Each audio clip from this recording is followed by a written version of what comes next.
Russian U is unique, and there is no such sound in English. That's what makes it super difficult to most people.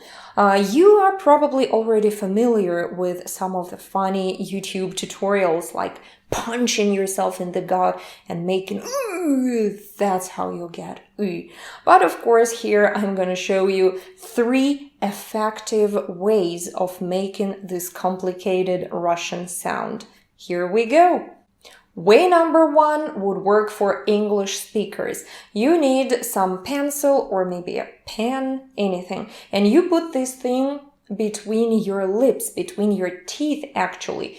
The crucial point here is you need to move your tongue backward with the help of this. Then you start saying it's, but it's important. You need to understand that your tongue is not in the it's position anymore. It's a little bit back, and you should hear the U sound. Let's try this. Remember about the tongue. It's.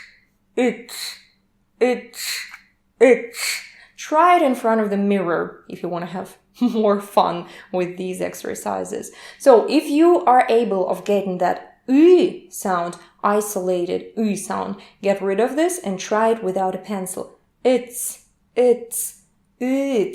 Make it longer so you can really hear the sound. So that's the first way. If it didn't work for you, try way number 2.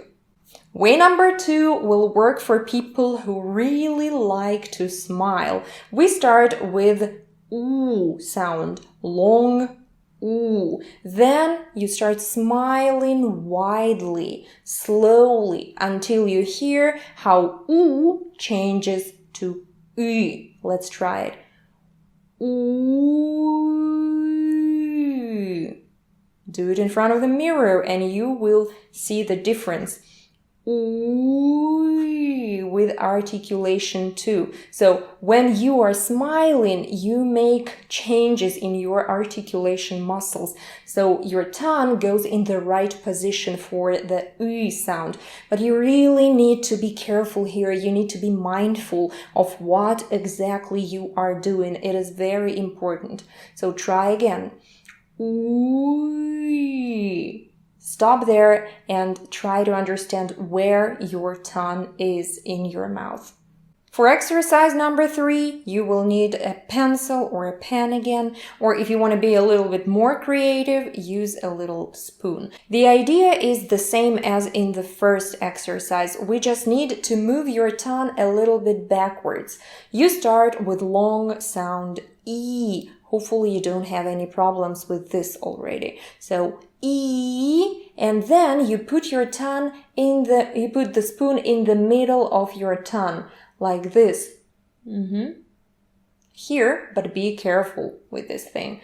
So starting with E, you move your tongue back until you hear the U sound.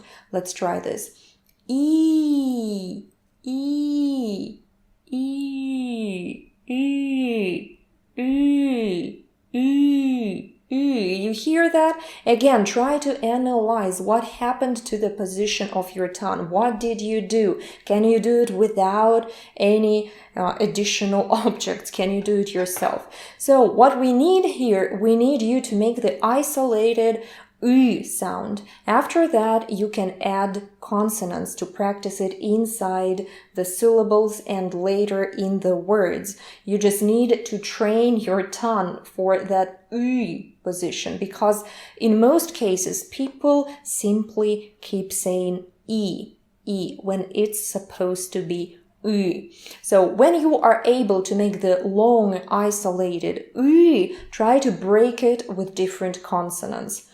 Take a long deep breath, like and then go U, B, V, D, G, K, C, Z, and so on until you have your breath. That's it for today. I hope to see you soon. Bye bye.